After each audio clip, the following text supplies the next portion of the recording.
आणि आता speed news मध्ये महत्त्वाच्या बातम्या वेगवान स्वरूपात आपण पाहूया।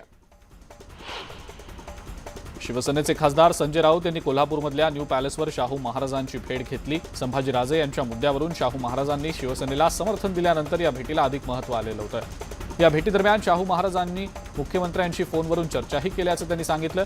मात्र या भेटीमध्ये काहीही राजकारण नसून आत्मीयतेने ही भेट घेतल्याची माहिती संजय राऊत यांनी दिली आहे। ज्यांनी संभाजीराजेंना पुढे करून राजकारण करण्याचा प्रयत्न केला त्यांची उडी आता फसली आहे, अशा शब्दात शिवसेनेचे खासदार संजय राऊत यांनी विरोधकांवर तोफ डागली आहे। संजय राऊत यांच्या कोल्हापूर दौऱ्याचा दुसरा दिवस आहे आणि या दरम्यान त्यांनी हे वक्तव्य केलंय।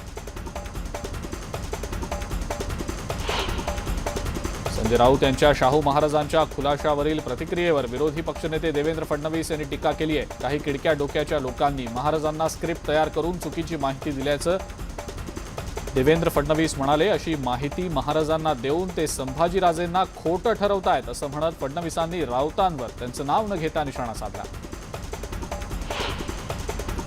राजकीय फायद्यासाठी संभाजीराजे यांचा वापर केला गेलाय असा आरोप विधान परिषदेचे विरोधी पक्षनेते प्रवीण दरेकर यांनी केलाय। तर शिवसेना डॅमेज कंट्रोल करण्याचा प्रयत्न करत असल्याचंही दरेकर म्हणाले। न्यू पॅलेसवर शाहू महाराजांच्या भेटीनंतर संजय राऊत यांनी पॅलेसची पाहणी केली। यावेळेला पॅलेसवर असलेली तोफ संजय राऊत यांनी न्याहाळली। तर पत्रकारांनी ही मुलूख मैदानी तोफ कुठे धाडणार असं विचारलं असता ते स्मितहास्य देत निघून गेले। तर पॅलेस पाहण्यासाठी आलेल्या पर्यटकांनी राऊत यांना पाहण्यासाठी सुद्धा गर्दी केली। राऊतांनी गाडीतनं उतरत पर्यटकांची भेटही घेतली। साई रिसॉर्ट प्रकरणी अनिल परब यांच्या अडचणींमध्ये वाढ झाली आहे। एकीकडे साई रिसॉर्ट आपल्या मालकीचं नसल्याचा दावा परब यांनी केलेला होता, तर दुसरीकडे मुरुड ग्रामपंचायतीत अनिल दत्तात्रय परब यांच्या नावानं रिसॉर्टचा कर भरल्याचा पुरावा ईडीला मिळालेला आहे। 46,000 रुपयांचा हा कर भरल्याचा पुरावा ईडीच्या हाती लागल्यानं परब यांच्या अडचणींमध्ये आता वाढ होण्याची शक्यता आहे। शिवसंपर्क अभियानाच्या निमित्तानं धरणगाव इथं शिवसेनेच्या मेळाव्याचं आयोजन करण्यात आलेलं होतं। या मेळाव्याला पाणीपुरवठा मंत्री गुलाबराव पाटील उपस्थित होते। यावेळेला गुलाबराव पाटील यांनी राणा दाम्पत्यावर टीका केली आहे। ठाकरेंना जर त्या शनी म्हणतायत तर नवनीत राणांना आम्ही शुक्र म्हणायचं का? कावळ्याच्या शापानं गाय कधीच मरत नसते असं गुलाबराव पाटील म्हणाले। राणा दाम्पत्याच्या हनुमान चालिसा पठणावर मंत्री बाळासाहेब थोरात यांनी प्रतिक्रिया दिलेली आहे। विनाकारण अशा लोकांना फार महत्त्व देऊ नये असं थोरात म्हणाले। राज्यातल्या महाविकास आघाडी सरकारला आज 2.5 वर्ष पूर्ण होत आहेत। 28 नोव्हेंबर 2019 रोजी उद्धव ठाकरे यांच्या नेतृत्वाखाली महाविकास आघाडीचं सरकार सत्तेत आलं। हे सरकार सत्तेत आल्यापासून फार काळ टिकणार नाही अशी टीका विरोधकांनी केलेली होती। मात्र हे सरकार 5 वर्षांचा कार्यकाळ पूर्ण करणार असा विश्वास सातत्यानं महाविकास आघाडीतल्या नेत्यांनी व्यक्त केला आहे। महाविकास आघाडीच्या निधीबाबतचं सूत्र सातारा जिल्ह्यात पाळलं जात नाही। जिथं राष्ट्रवादीची ताकद आहे तिथं शिवसेनेवर अन्याय होतोय आणि या गोष्टी मुख्यमंत्री उद्धव ठाकरे यांच्या कानावर घातलेल्या आहेत असं वक्तव्य खासदार श्रीकांत शिंदे यांनी केलेलं आहे। महाविकास आघाडी सरकारमधल्या अंतर्गत कुरबुरी नेहमीच सुरू असतात। आता शिवसेनेचे खासदार गजानन कीर्तीकर यांनी राष्ट्रवादी काँग्रेसचे आमदार रोहित पवार यांच्यावर निशाणा साधलाय। आमदार रोहित पवार यांनी शिवसैनिकांवर दबाव टाकण्याचे धंदे बंद करावेत असं वक्तव्य कीर्तीकर यांनी केलेलं आहे। रिफायनरी प्रकल्पाच्या विरोधासाठी व्यावसायिक एनजीओंनी पुढाकार घेतल्याचा आरोप शिवसेनेचे आमदार राजन साळवी यांनी केलाय। या व्यावसायिक एनजीओ स्थानिकांची माथी फडकवत असून कोकणच्या संकट काळामध्ये या एनजीओ कुठे होत्या असा सवाल त्यांनी उपस्थित केला। त्यामुळे एनजीओना स्थानिकांनी विरोध करावा असं आवाहन राजन साळवी यांनी केलेलं आहे। केंद्रीय मंत्री नितीन गडकरी सध्या भंडारा दौऱ्यावर आहेत। गडकरी यांच्या हस्ते भंडाऱ्यातल्या राष्ट्रीय महामार्गावर उभारण्यात आलेल्या साकोली आणि लाखनी उड्डाणपुलाचं लोकार्पण गडकरी यांच्या हस्ते होत आहे। लोकार्पण सोहळा गडकरींच्या हस्ते साकोली इथल्या होमगार्ड परेड ग्राउंडवर आयोजित केला गेलेला आहे। या कार्यक्रमाला खासदार सुनील मेंढे उपस्थित असतील। बंद पडलेले साखर कारखाने पुन्हा सुरू करण्यासाठी प्रयत्नशील असल्याचं वक्तव्य राष्ट्रवादी काँग्रेसचे अध्यक्ष शरद पवार यांनी केलेलं आहे। या संदर्भात येत्या 30 दिवसात बैठक घ्यावी, आपणही यात सहभागी होऊ असं पवार म्हणाले। कापड गिरण्यांप्रमाणे राज्यातल्या साखर कारखानदारीची अवस्था होऊ नये, यामुळे राज्यातील बंद पडलेल्या साखर कारखान्यांना सुरू करणं गरजेचं असल्याचं मत पवारांनी व्यक्त केलं आहे।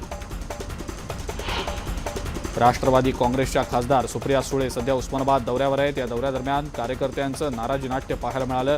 सुप्रिया सुळे यांच्या गाड्यांचा ताफा राष्ट्रवादीच्या मुस्लिम कार्यकर्त्यांनी अडवला। उस्मानाबाद दौऱ्यामध्ये मुस्लिम समाजाला स्थान न दिल्यानं आणि मुस्लिम समाजाच्या धार्मिक स्थळांना भेट न दिल्यानं कार्यकर्ते नाराज होते। मुस्लिम नगरसेवक आणि कार्यकर्त्यांनी सुप्रिया सुळेंची भेट घेतली। सुप्रिया सुळेंनी कार्यकर्त्यांना स्वतःच्या गाडीत बसवलं आणि त्यांची नाराजी दूर करण्याचा प्रयत्न केला। उस्मानाबादमध्ये खासदार सुप्रिया सुळेंनी तेरमधील संत गोरोबा काका मंदिर आणि रामलिंग अप्पा लामतुरे शासकीय वस्तू संग्रहालयाला भेट दिली। यावेळेला गोरोबा काका मंदिर आणि वस्तू संग्रहालयाच्या विकासासाठी प्रयत्न करणार असल्याचं सुप्रिया सुळे म्हणाल्या।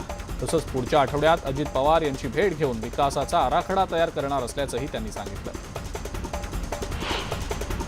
उपमुख्यमंत्री अजित पवार बारामती दौऱ्यावर आहेत। अजित पवारांनी बारामतीमधल्या विविध विकास कामांची पाहणी केलेली आहे। यावेळेला अजित पवार यांनी विकास कामांच्या बाबतीत अधिकाऱ्यांना दर्जेदार आणि जलद गतीनं कामं पूर्ण करण्याच्या सूचना देखील केलेल्या आहेत।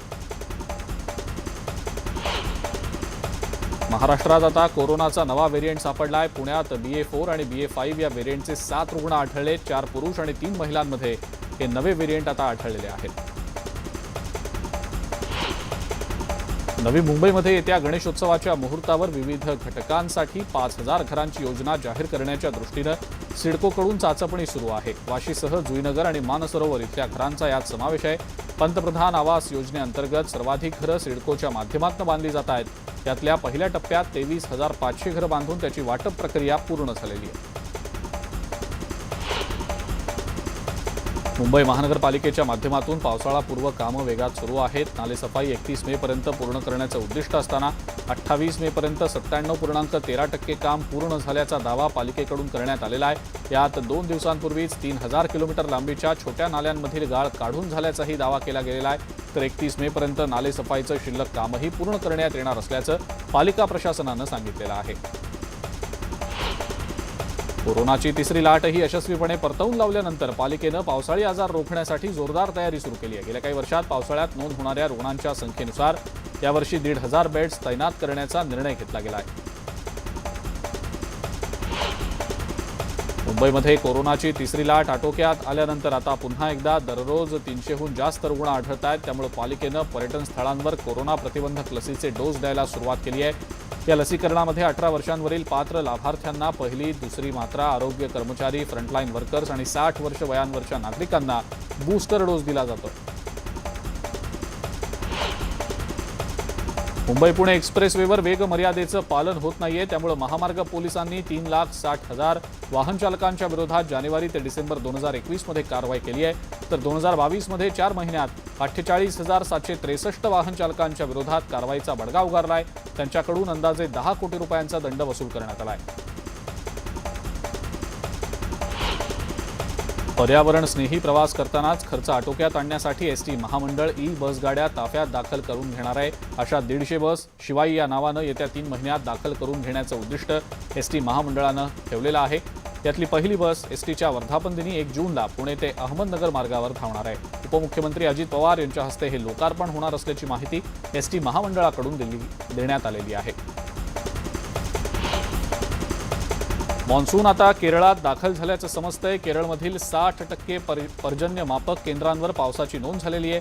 केरळमध्ये मॉन्सून दाखल झाल्यानंतर पुढील 6 ते 7 दिवसांमध्ये मॉन्सून महाराष्ट्रात दाखल होतो आणि त्यानुसार महाराष्ट्रात मॉन्सून 7 ते 8 जूनपर्यंत दाखल होऊ शकतो असा अंदाज वर्तवला गेलाय। शहापूर तालुक्यात मॉन्सूनपूर्व पावसानं काही भागात हजेरी लावली। त्यामुळे उकाड्यापासून हैराण झालेल्या नागरिकांना काहीसा दिलासा मिळाला।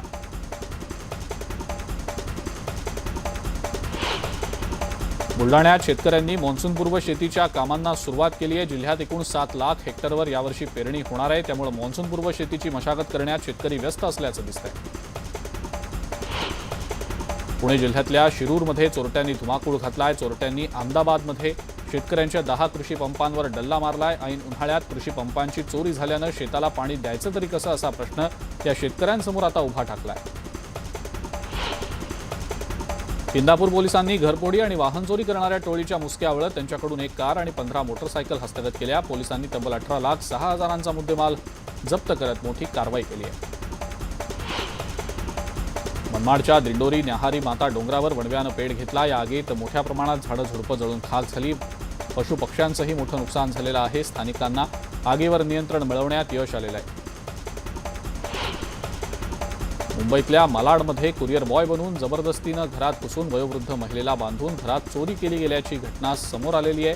चोरट्यानं घरातले सोन्याचे दागिने, रोख रक्कम असा 1,87,000चा मुद्देमाल चोरलेला आहे। या प्रकरणी पोलिसांनी 4 जणांना अटक केली आहे।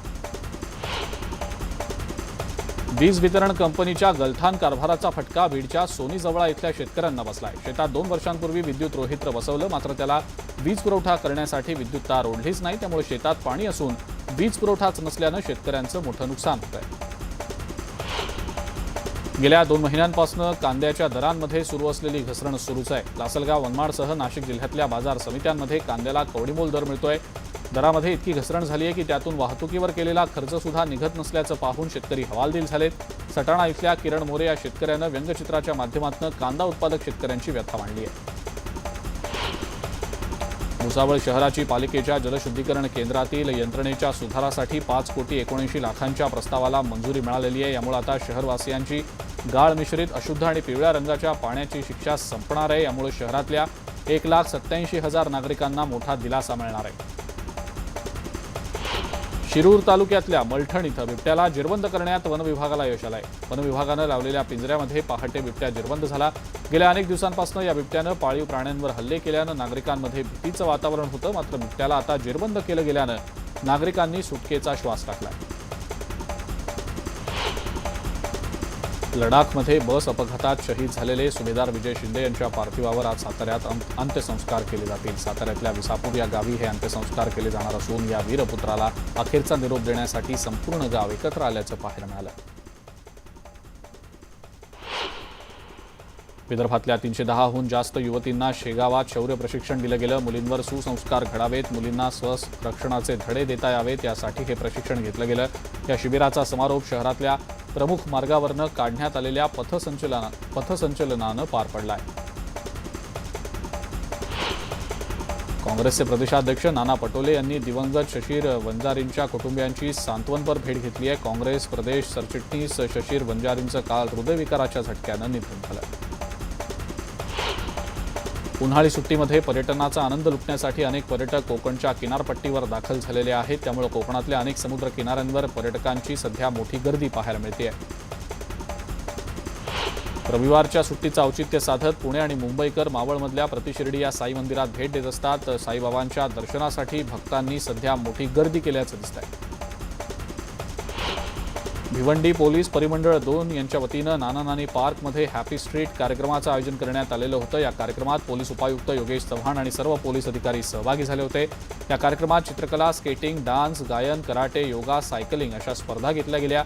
या कार्यक्रमात पोलिसांनी डान्सही केला, तर या कार्यक्रमाला बिग बॉस फेम संतोष चौधरींनी हजेरी लावलेली होती।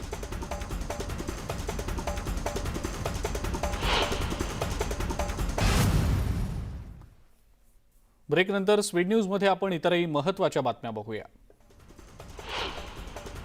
पंतप्रधान नरेंद्र मोदींनी आज देशाला संबोधित केलं। मन की बातच्या माध्यमातून त्यांनी आज विविध विषयांवर भाष्य केलं। यावेळेला त्यांनी भारतानं स्टार्टअप्समध्ये केलेल्या कामगिरीचं कौतुक करत आगामी योग दिनाची थीम देखील घोषित केलेली आहे। योग दिन उत्साहात साजरा करण्याचं आवाहन सुद्धा पंतप्रधानांनी केलेलं आहे।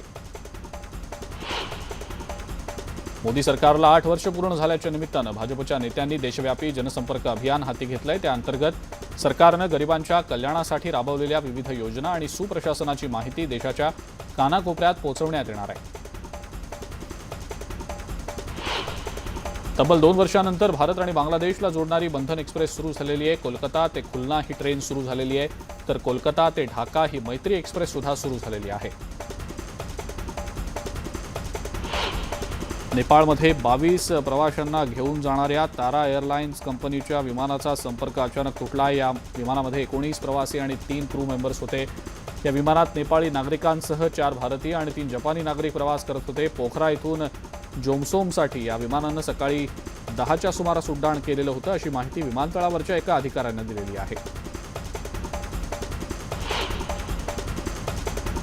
IPLच्या 15व्या मोसमाची मेगा फायनल आज अहमदाबादच्या नरेंद्र मोदी स्टेडियमवर खेळवली जाणार आहे। रात्री 8 वाजता सामन्याला सुरुवात होणार आहे। गुजरात टायटन्स आणि राजस्थान रॉयल्स यांच्यात हा फायनलचा थरार रंगणार असून आजच्या सामन्यात कोणती टीम बाजी मारते याकडे क्रिकेटप्रेमींचं लक्ष लागलंय। कार्तिक आर्यन आणि अभिनेत्री कियारा अडवाणी यांचा चित्रपट भूलभुलैया 2 बॉक्स ऑफिसवर चांगली कमाई करतो आहे। भूलभुलैया 2नं आता नवा विक्रम आपल्या नावावर केलाय। रिलीजच्या अवघ्या 9व्या दिवशी हा चित्रपट 100 कोटींच्या क्लबमध्ये सामील झालाय।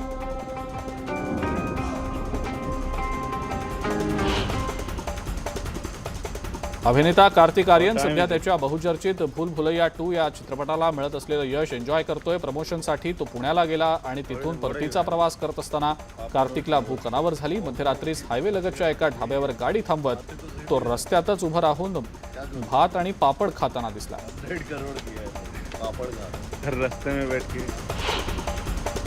अभिनेत्री दीपिका पदुकोण सध्या कान्स फिल्म फेस्टिवलमुळे चर्चेत आहे। या सगळ्यामध्ये तिच्या एका गाऊनची आणि तिच्या लुकची तुलना ही पती रणवीर सिंगच्या खिलजी या पद्मावत चित्रपटातल्या भूमिकेशी होतीये। दीपिकानं तिच्या इंस्टाग्राम अकाउंटवरून तिचा हा फोटो शेअर केलाय। या फोटोमध्ये लुईस व्हिटॉन या ब्रँडचा एक गाऊन तिनं परिधान केलाय। बनी या चित्रपटाचा फर्स्ट लुक 75व्या कान्स आंतरराष्ट्रीय फिल्म फेस्टिवल दरम्यान इंडिया पवेलियनमध्ये दाखवला गेला।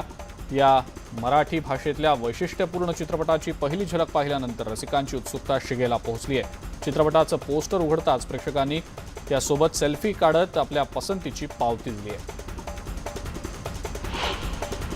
पृथ्वीराज हा सिनेमा त्याच्या टायटलवरून बराच काळ वादात अडकलेला होता। आता या ऐतिहासिक चित्रपटाचं नाव बदलून सम्राट पृथ्वीराज करण्यात आल्याची माहिती निर्मात्यांनी दिली होती। त्यानंतर अधिकृतपणे आता चित्रपटाचं शीर्षक बदलल्यानंतर निर्मात्यांनी आता चित्रपटाचं नवीन पोस्टर रिलीज केलेलं आहे।